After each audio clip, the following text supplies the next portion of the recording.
In earlier tapes in this series, we looked at fundamentals of protection and different types of protective relays. We also studied fault characteristics and their effect upon the power system. Now, in this videotape, we're going to go into more detail and discuss protection schemes specifically for power generators. As we are well aware, generators are built in an extremely wide range of sizes, depending very much upon the application and the particular type of prime mover. For example, we may have a 5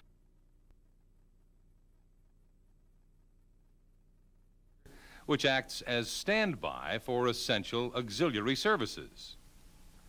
We may see a 10 megawatt gas turbine driven generator which is used for quick start emergency standby on the power system.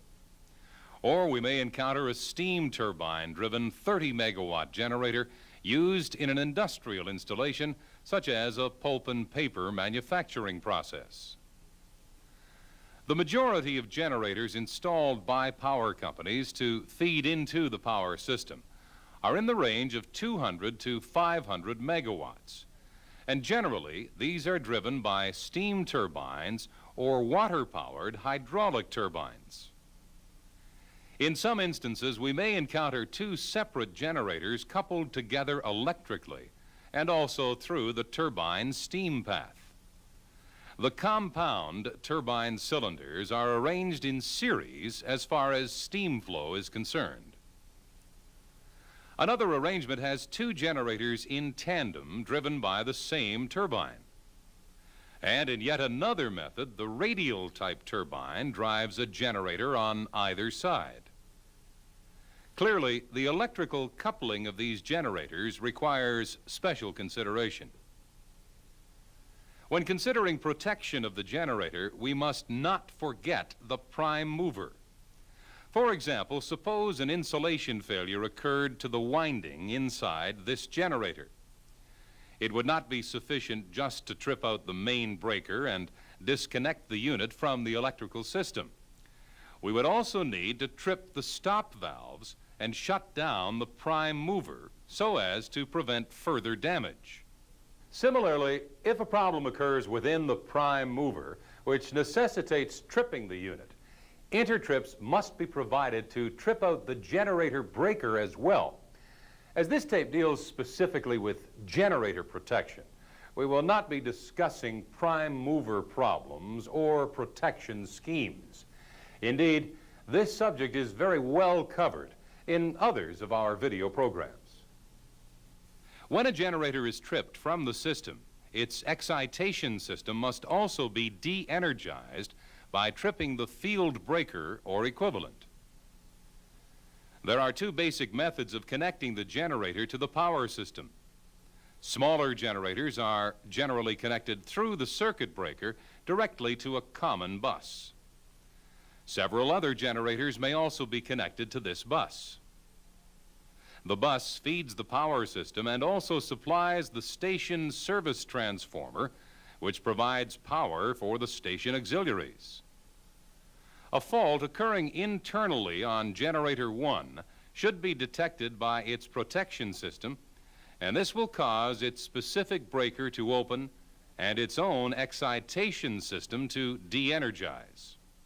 Now, on large generators, the terminal voltage, which may be, say, 13.8 to 25 kV, is stepped up by its own unit transformer to 132 kV or higher before feeding into the bus. The generator breaker is located after the delta Y unit transformer. The advantage here is that the breaker is used to interrupt a lower current than would be the case if the breaker were on the primary side. Note that any fault occurring inside the generator will open this breaker and so isolate the transformer as well. In this arrangement, it is usual to connect another transformer to supply auxiliary power. This unit station service transformer, which is connected directly to the generator terminals, feeds the unit auxiliaries. The unit auxiliary bus has an alternative feed from a general station service transformer, as the unit auxiliaries need to be energized during startup. However, once the unit is synchronized and online, this breaker will be closed and the general service breaker opened. Now, in this situation, in the case of an internal fault developing inside the generator, both the main circuit breaker and also the auxiliary circuit breaker must be opened so as to completely isolate the generator.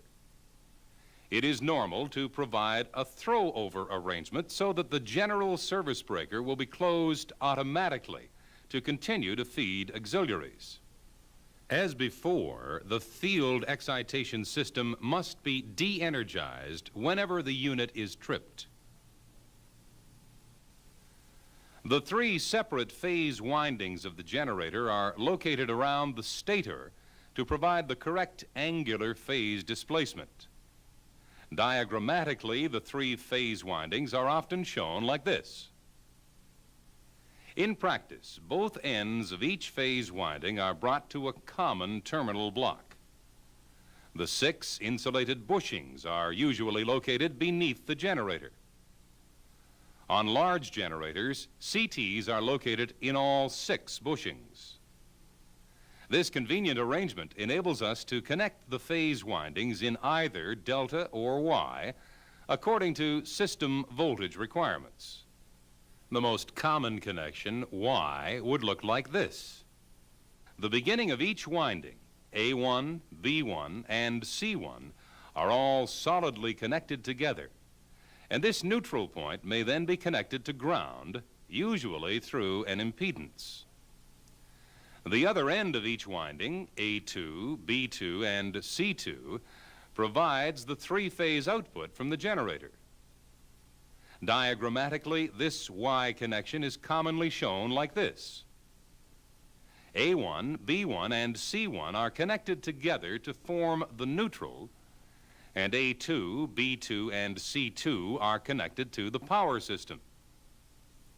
And here we see the terminal connections for the delta arrangement. Check through this connection in detail in your workbook. Again, this may be shown diagrammatically like this. Obviously, with the delta arrangement, there can be no common neutral and therefore no connection to ground. Let's now briefly go through the types of problems which can occur on a generator. Certain defects can arise which are mechanical in nature, such as bearing problems, lube oil problems, vibration, hydrogen cooling system problems, high winding temperature, perhaps due to partial insulation failure, prime mover failures or problems. Normally, all of these items are continuously monitored by appropriate measuring devices, and attention is drawn to abnormal conditions by alarms and annunciators. In extreme cases, tripping may be initiated. However, in this video series, we are more interested in generator faults which affect the power system. Hence, we'll focus on this area. Most internal faults in generators are caused by failure of the insulation in the stator winding.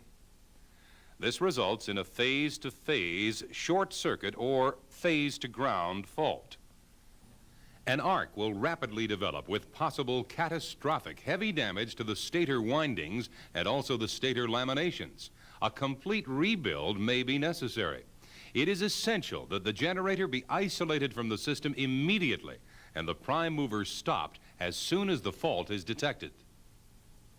Another type of internal fault is the ground fault on the rotor, that is, the field windings. Now, this is not such a serious problem as the rotor operates at a relatively low DC voltage, about 500 volts, compared with the stator winding voltage of, say, 15 kV or more. Moreover, the rotor winding is ungrounded, so there is no path for flow of ground fault current. For this reason, a ground fault on the rotor will not call for immediate tripping, but rather the need to schedule a convenient outage for inspection of the generator. We'll be looking at rotor ground detection later in this tape. Yet another internal fault could cause the failure of excitation altogether.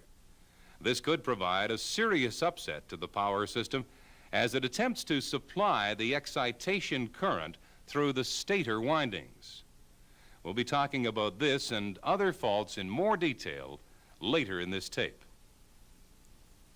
Other possible abnormalities may be due to system conditions such as excessive stator current.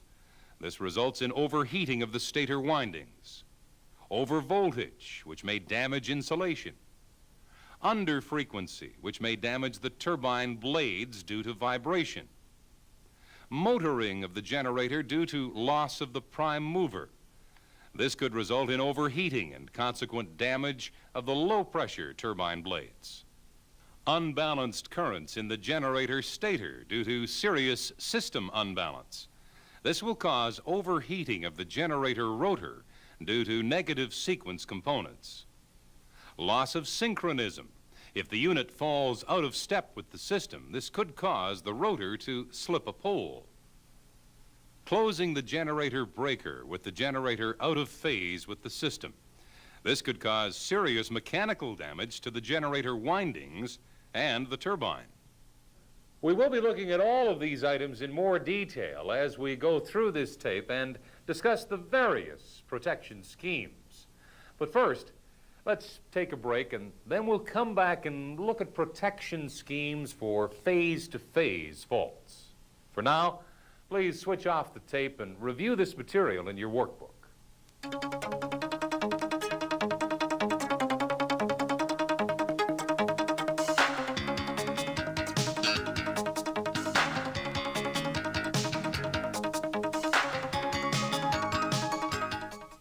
As we mentioned earlier, the most common generator internal fault is the phase-to-phase or phase-to-ground fault due to failure of winding insulation.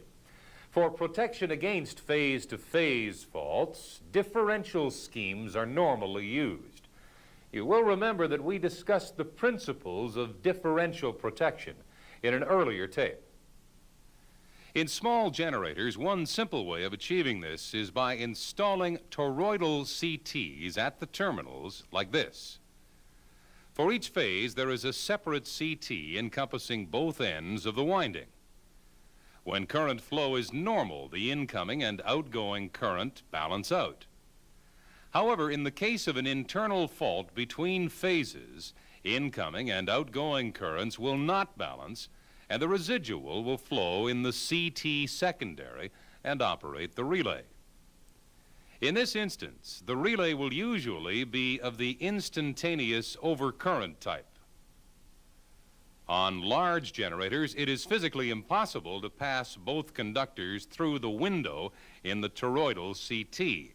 Therefore, separate CTs are installed at each end of the winding. Here we see a typical differential protection arrangement for a Y-connected generator. Note the polarity of the CT connections. This is vital to ensure the correct direction of current flow in the CT secondaries. When there is no fault and thus no out of balance, no current flows through the operating coils. On the other hand, if a fault occurs, say, between windings A and B, then an out of balance will occur and operate relays A and B. As mentioned before, the CTs are usually located in the bushings at the generator terminals. If the generator is delta connected, then the differential CTs would be connected like this. Now, this arrangement is a little more difficult to follow, so make sure you spend time on this diagram when you study your workbook. Note that the outboard CTs are connected in Y. This is important to the operation of the relay. When no fault exists, the sum of the secondary currents, IA, IB, and IC, is equal to 0, and therefore no current flows in the neutral. If a fault does occur in the generator, there will be out of balance, and secondary current will flow in the neutral to operate the relay. To provide sensitive differential protection to generators, the CTs should be of the same type and manufacture, and preferably the same ratios. Also, it is preferable not to connect any other equipment to the CTs so as to keep the burden low and so increase the accuracy of the protection. Usually, for generator protection, the restraint coils are set low, that is, to 10 or 15% differential, in order to provide high sensitivity. The pickup current of the relay is also set quite low, between, say, 0.15 to 0.5 amps. When the relay operates, it will immediately open the main circuit breaker, de-energize the field, and initiate shutdown of the prime mover. On large generators, a split winding is sometimes employed. This means that for each individual phase, there are two windings in parallel, like this. Of course, differential protection will be provided across the generator in the conventional way. However, this will not be able to detect insulation failure between windings in the same phase, because the current entering and leaving that phase is still in balance. Even an open circuit in one of the pair of windings would go undetected. Only when the fault develops into a major phase or ground fault will the differential scheme operate. As most insulation failures do commence in a small way, it is advantageous to detect the problem early. And for this reason, additional differential protection may be installed like this. Additional CTs must be available in one of the halves of each phase winding. This, in turn, is compared with the total value of current in that phase. The CT ratios must be selected accordingly. Operation of this relay may be connected to provide alarm to the operator instead of tripping the unit, and so provide time to arrange an outage for inspection of the unit. On a single line diagram, the differential protection of the generator would be shown like this. Operation of the 87G relay trips both the main and auxiliary breaker. It also trips excitation and the prime mover. But look, the generator terminals are solidly connected to the primary of the unit transformer. So the generator must also be tripped in the event of a transformer fault. Normally, differential protection is installed across the transformer, 87T in this case. The same thing goes for the unit service transformer. Here once again, separate differential protection, 87ST, is connected across this transformer. It is also quite common to add further differential protection by linking CTs across all three items of equipment. That is, the generator, the unit transformer, and the unit service transformer. We can call this 87TG. Operation of any one of these differential circuits will trip the main breaker and associated equipment. For a small generator which is connected directly to the bus, the arrangement is much simpler. Here we see the 87G differential relay connected across the generator, and the circuit includes the generator breaker. Outboard CTs are usually located in the breaker bushings. Now, we have many other protective relays to add to these diagrams as we go along. In the next segment, we'll be talking about phase-to-ground faults. But for now, let's take a break. Please switch off the tape and review this material in your workbook.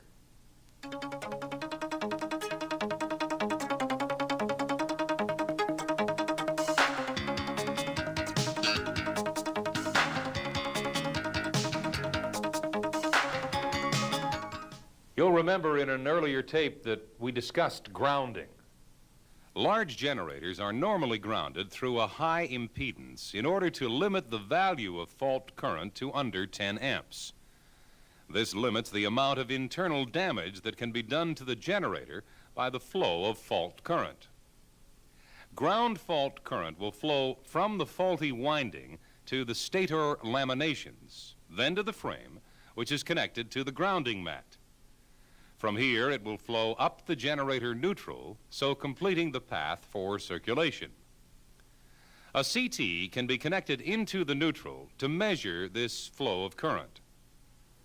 The CT secondary will be connected to a time over current ground relay, device number 51G.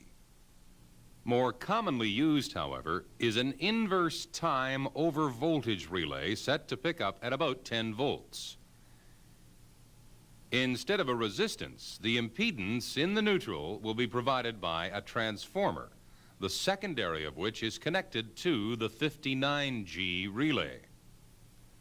The grounding resistor is connected in the secondary circuit and sized typically between 100 and 200 ohms to limit the magnitude of fault current flowing through the neutral to 10 amps or less. This relay will operate for ground faults occurring in the generator, the primary of the unit step-up transformer, the primary of the unit station service transformer, and the interconnections. As previously discussed, a ground fault on the system would not normally be felt in the generator circuit.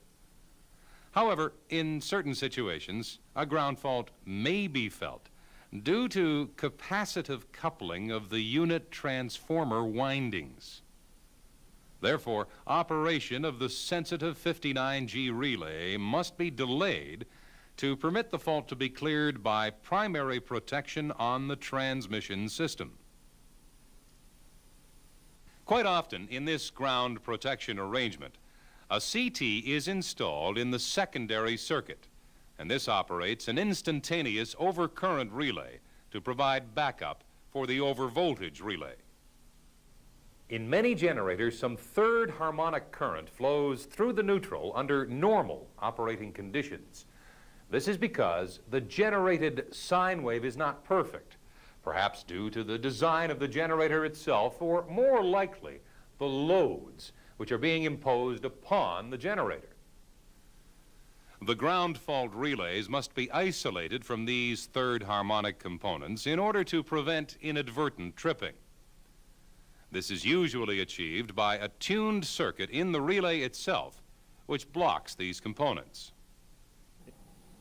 In contrast to this, we may often encounter an undervoltage relay, 27G, which functions using the third harmonic. This relay is connected in parallel with the time over voltage relay, 59G, and it is tuned to respond only to third harmonic currents and voltage. Under normal operation, where third harmonic voltage is present, this relay does not operate. Remember, it is an undervoltage relay. However, if a ground fault occurs in the generator windings close to the neutral, then these third harmonic components will be short-circuited, and the corresponding third harmonic voltage will be considerably reduced, thus operating the relay. But why is this necessary? We already have ground protection in the form of the 59G overvoltage relay. We also have, quite often, backup in the form of an instantaneous or time over current relay in the secondary circuit. And now we have yet another. Well, the reason is that when an impedance is inserted in the generator neutral, 5 to 10% of the winding will be unprotected. If a ground fault occurs within the winding close to the neutral, the generated voltage at this point will be so low that the amount of fault current in circulation will probably be insufficient to operate the relays. The addition of the third harmonic undervoltage relay helps protect this first part of the winding. We've been discussing ground protection for the large unit type generators found in most utility systems. Now, let's take a look at the smaller generators which are connected directly to the bus. This is often the case in industrial generating plants. Where several generators are connected to the same bus, an economy is often realized by installing one single common grounding connection. In this example, it is connected on the bus. This means that if any particular generator is out of service, or if it is tripped, there still will be a ground for the remaining generators. But this does provide a selectivity problem. For example, if a ground fault occurs on generator 1, the fault current will flow up the common neutral as before, but a simple overcurrent or overvoltage relay fitted here would not know which particular generator to trip. We can get over this problem by installing a ground differential relay on each unit. The 87GD has two operating coils, one fed from the differential CTs of that particular generator, and the other from the common neutral CT. We'll call these, respectively, the differential coil and the neutral coil. In order to trip, the two currents must be in the same direction. Now, let's look at the situation when a ground fault occurs on the winding of generator number 1. Current will flow in the common neutral, and this in turn will energize the neutral coil in each of the ground differential relays. Let's look at generator number 2. Current flowing out from the generator will be out of balance to feed the fault, and so a differential current will flow in the CT secondary. However, if we look carefully, we see that the current in the differential coil is in the opposite direction to that in the neutral coil, thus preventing this relay from operating. In other words, the differential component acts as a permissive for the neutral component. Now let's look at generator number 1, which contains the fault. Here, the current is flowing into the generator to feed the fault.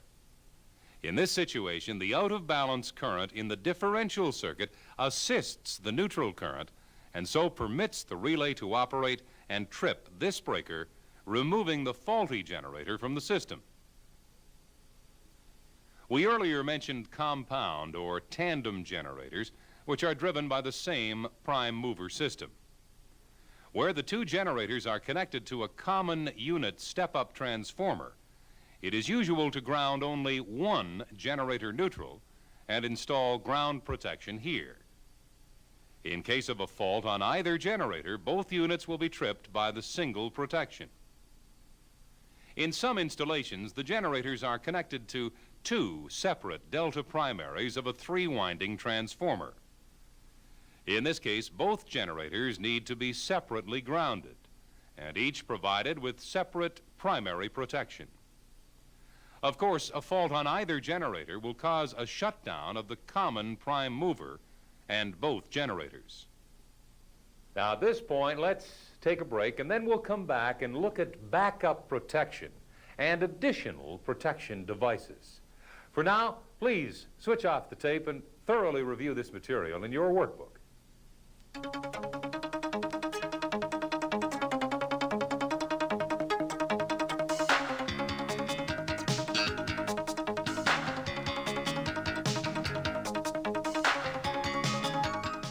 So far, we have focused our attention on phase-to-phase faults and phase-to-ground faults. As we pointed out, these are by far the most common generator faults. Now, in this segment, we will look at other types of protection, including backup protection. First, let's look at the small, directly connected generator. Here we see the 87G differential relay connected across the generator. We have ground overcurrent protection 51G. We could also have ground protection provided by a ground differential 87GD, as discussed in the last section. For backup protection, a CT located on the generator output conductors supplies secondary current for several different relays. We see here a negative sequence relay, a voltage restraint overcurrent relay, a directional power relay,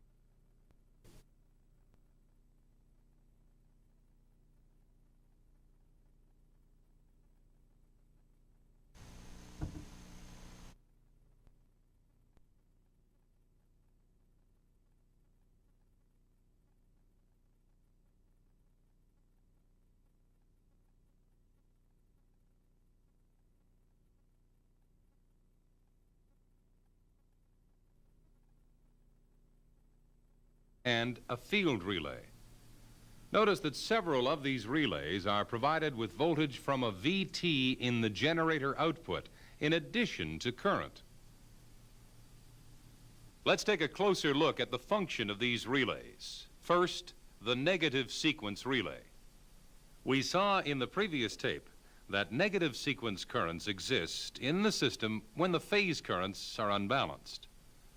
This occurs with a phase-to-phase system fault and would normally be cleared by line protection. It also occurs with a phase-to-phase generator fault, which is normally cleared by its differential protection. However, if the primary protection fails to operate, then the negative sequence relay will register the continued presence of the negative components and trip the generator accordingly. Hence, it acts as a backup to the primary protection. But the negative sequence relay also has a primary function. That is to prevent overheating of the generator rotor in the case of prolonged out-of-balance operation. We can think of the effect of negative sequence current and voltage as opposing generator rotation, and the consequent braking effect causes overheating of the rotor. This would occur if the load demand on each phase is significantly unbalanced. A typical example of this occurs where an industrial generator may be feeding, say, an electrolytic furnace or other unbalanced loads or lines. The generator designer specifies the negative sequence limit for each particular generator. This limit is, in fact, a combination of current and time. It is proportional to the square of I2, that is, the negative sequence current, times T in seconds. A lower negative sequence current can be tolerated for a much longer time period.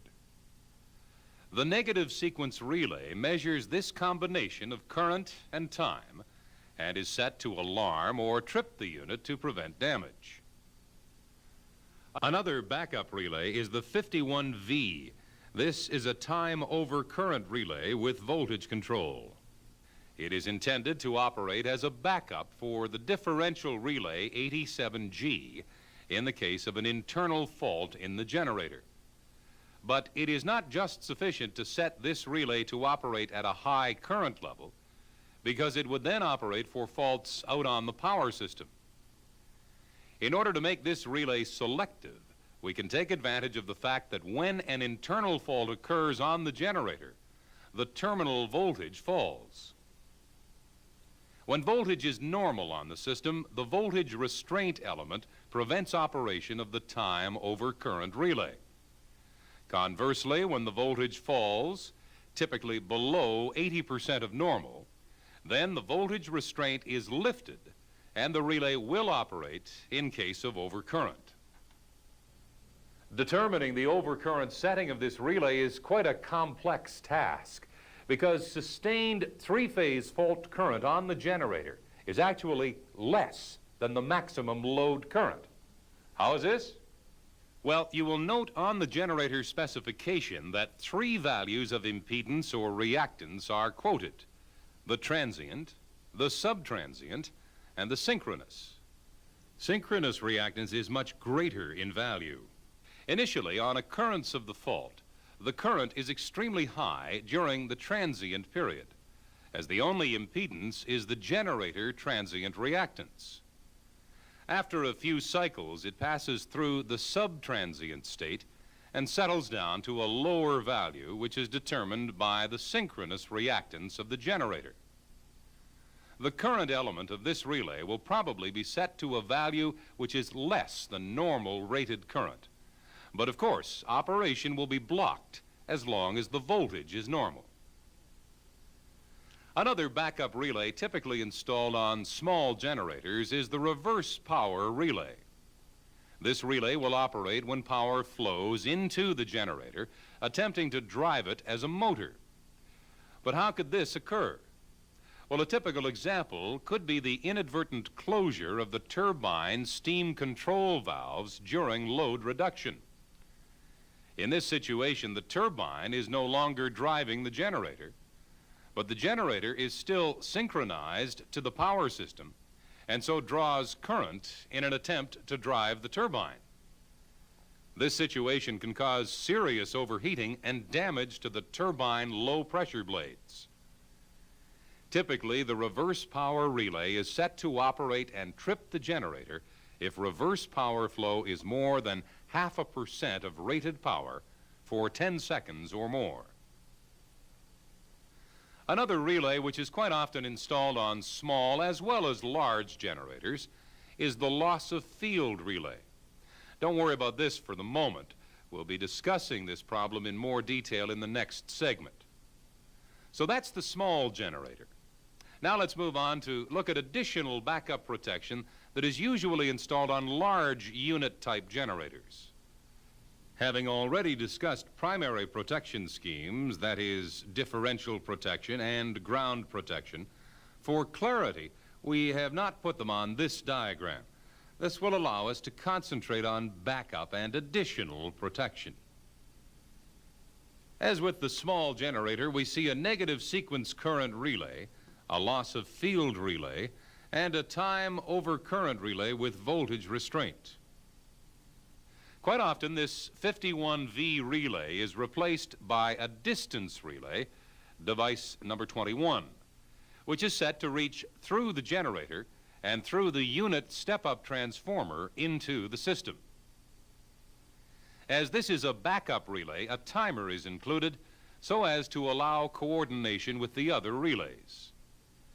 The distance relay is fed from VTs on the generator's main terminals and CTs at the neutral end. The distance relay is set to operate at 150 to 200% of generator rated current. Remember, this is an impedance relay.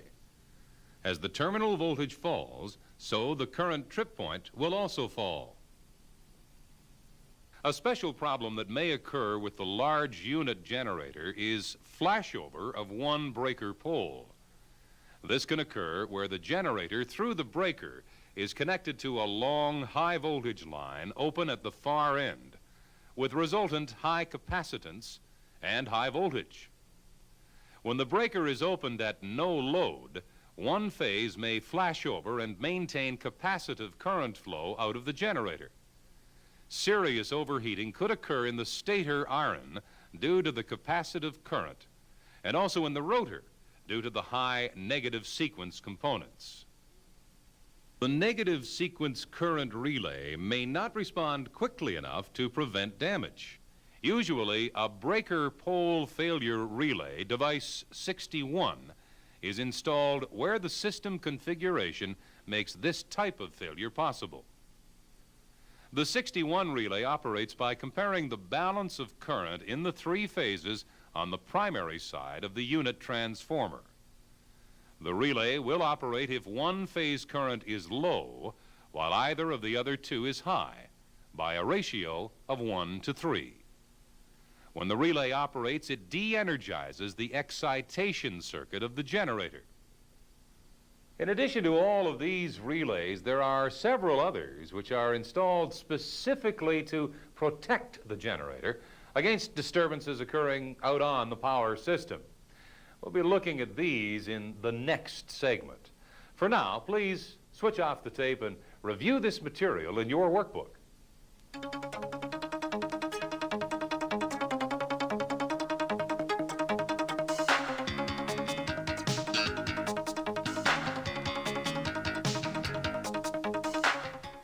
As the generator is synchronized to the power system, it is responsive to disturbances which occur on the system.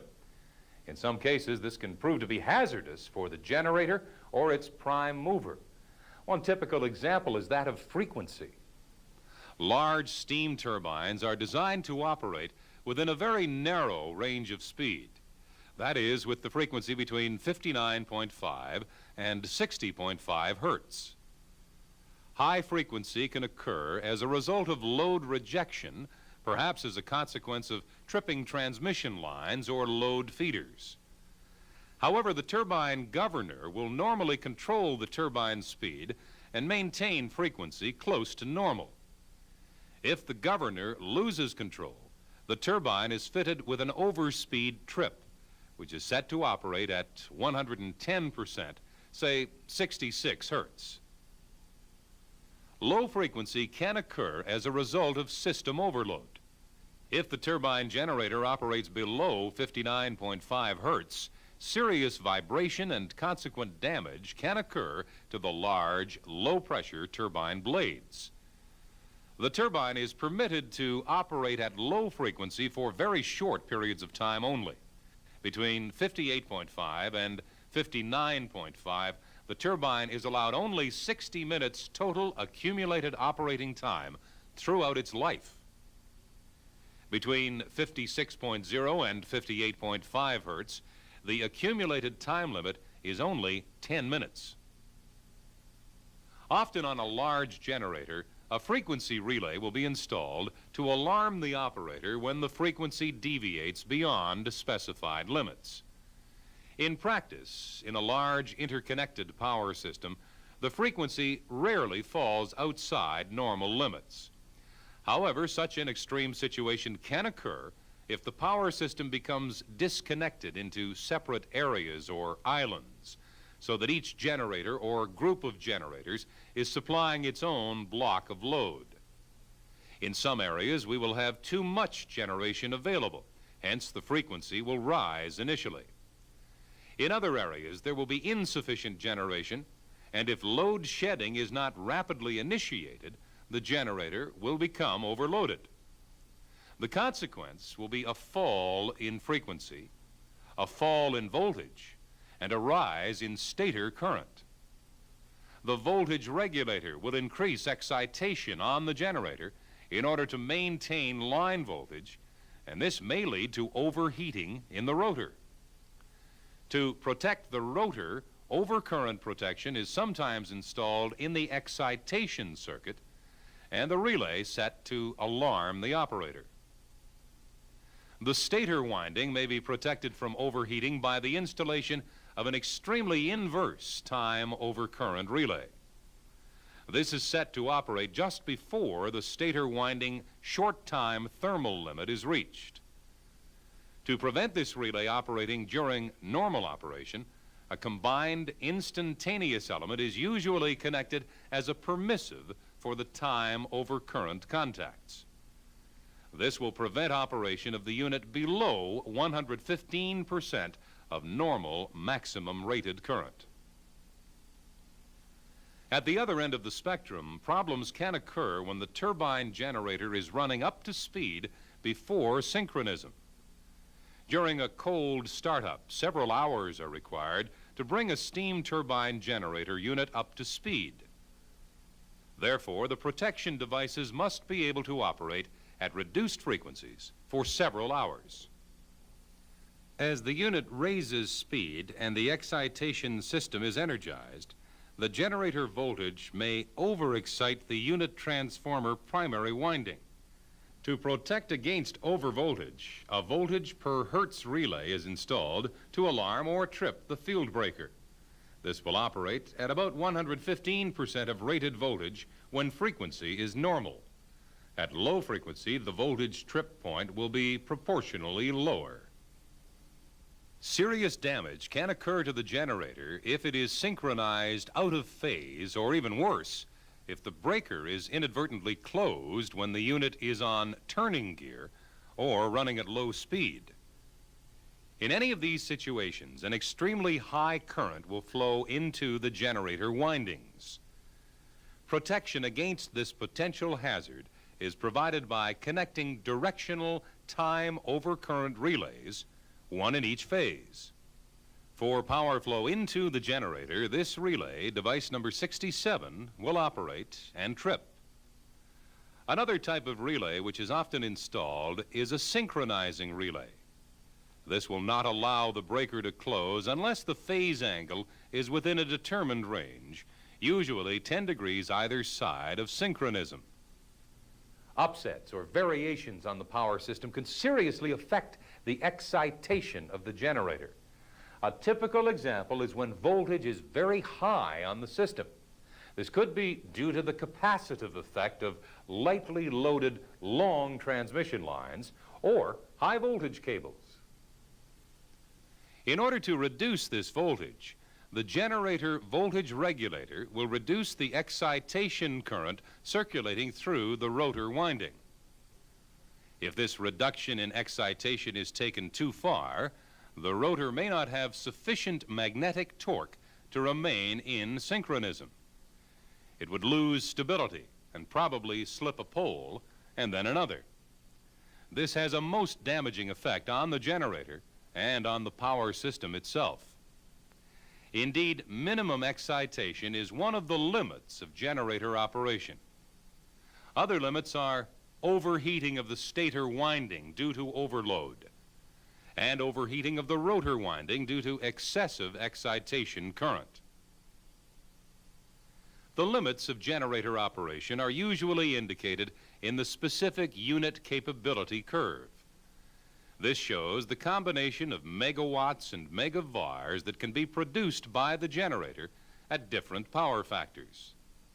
Positive VARs refers to VARs supplied by the generator. Negative VARs are fed into the generator from the power system.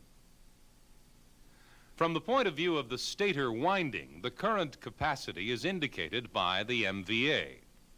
This can be drawn as part of a circle with total MVA 180 as the radius. At unity power factor, we can produce 180 megawatts, or within limits, the appropriate combination of reactive and real power.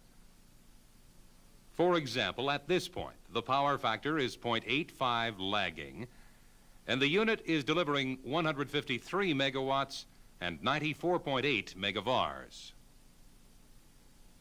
However, we cannot maintain the same MVA at lower power factor because another limitation enters the picture. This is the temperature of the rotor winding. In order to keep within the rotor excitation limits, we must keep megavars within this area. Clearly, as the lagging power factor falls, the total MVA available must be reduced. In other words, the capability of the generator is reduced at low lagging power factor. On the leading power factor side, we have another limitation. This is the steady state stability that we just mentioned. There is yet another limit beyond this. That is the overheating of stator iron, which results from excessive flow of capacitive currents. Usually, the excitation system is fitted with a limiting device so as to prevent reduction of excitation to a dangerous level. But what would happen if the generator did suffer a complete loss of field, perhaps due to a defect in the excitation circuit? In this situation, remember, the generator is still connected to the power system and still delivering megawatts because it is still being driven by its prime mover. However, it will no longer supply VARs. On the contrary, it will draw VARs from the system in order to maintain excitation. The power factor will move to, say, 0.5 leading. So the generator will continue running and producing power as an induction generator. However, this will probably lead to low voltage at the generator terminals, and more important, serious overheating will occur in the stator iron. If the field cannot be restored promptly, the unit should be shut down. Normally, protection relays are installed to detect reduction or loss of excitation. These relays may be used for alarm purposes, but more often they initiate tripping of the unit. Earlier loss of field relays worked by measuring current in the excitation circuit. When this fell below a preset level, the relay operated after a time delay. Nowadays, loss of field is detected by measurement on the generator high voltage side. One method is to use a megavar meter set to operate when the imported, that is, negative megavars reach a high level, implying that the unit is operating as an induction generator. The preferred method is to install an impedance relay, which compares the state of voltage and current. During normal, full load operation, the impedance will be out here. A short circuit on the generator terminals will bring the impedance to this point. However, if a loss of field occurs, the measured impedance would move usually into the third quadrant due to the import of reactive power. Consequently, the loss of field impedance relay is set to operate in this zone. While speaking of excitation, one other area that requires protection is a ground fault on the rotor or excitation system. As the excitation system is not normally connected to ground at any point, a ground fault does not require immediate tripping of the unit. However, it is advisable to arrange an outage of the unit for inspection as soon as possible, so as to avoid damage which could occur in the case of a second ground fault occurring.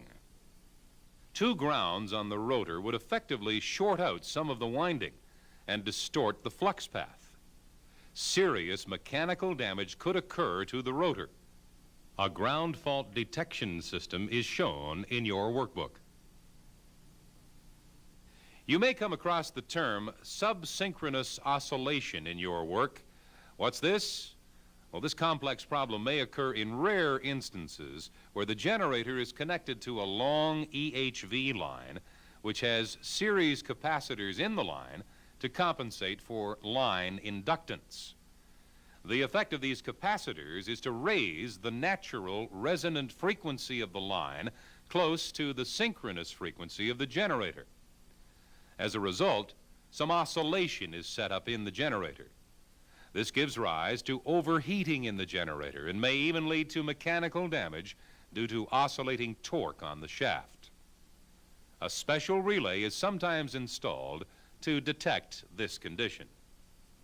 Throughout this videotape, we have presented the general types of protection devices installed on small and large generators. Let's briefly summarize the relays that we have mentioned. This list is included in your workbook. First, primary protection, generator differential, unit step-up transformer differential, unit service transformer differential, unit differential, ground differential relay, time over voltage ground relay, third harmonic under voltage relay, loss of field relay. And here we have the commonly employed backup relays, negative sequence relay, impedance relay, reverse power relay, time over current ground relay, time over current relay with instantaneous element, over current relay with voltage restraint, directional current relay, breaker pole failure relay, and voltage per hertz relay. Not all of the generators in your company will have all of these devices installed. You may also come across other protection devices which we haven't mentioned. But now that you have a knowledge of what is available, make sure that you check your own generating units to ascertain the type of protection relays that are installed and their settings. Also, remember to locate the CTs and VTs which provide information to these relays. You should also discuss with your colleagues and rationalize why such protection devices are installed on particular units. At this point, please switch off the tape and thoroughly review this material in your workbook.